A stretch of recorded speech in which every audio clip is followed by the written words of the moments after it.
Paano ko nga ba sagutin ang mga nagtatanong sa akin kung ano nga ba yung course ko o yung major ko?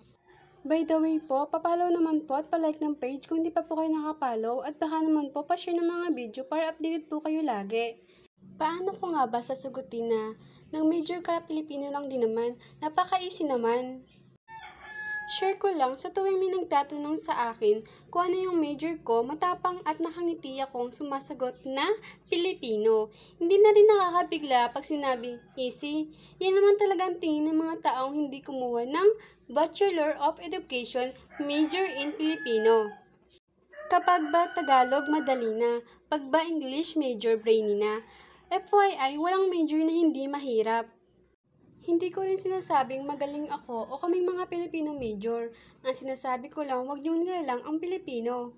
Dahil kaming mga edok Pilipino ay may mga rason. Una, dahil sa kaulangan ng mga guro ng Pilipino sa ating bansa sa kasalukuyan. At ang pangalawa, bilang kabataan na kagaya ko na hindi lamang wikang Ingles ang dapat nating bigyan ng importasyon kundi pati na rin ng Pilipino kung saan dito nililinang at itinuturo ang ating sariling wika. Sana inaunawaan nyo ang aking opinyon at para lamang sa akin ay napakahirap talaga ang maging edok Pilipino. Kagaya namin na on the spot gumagawa ng tula, spoken poetry, roleplay at kung anong iba pa.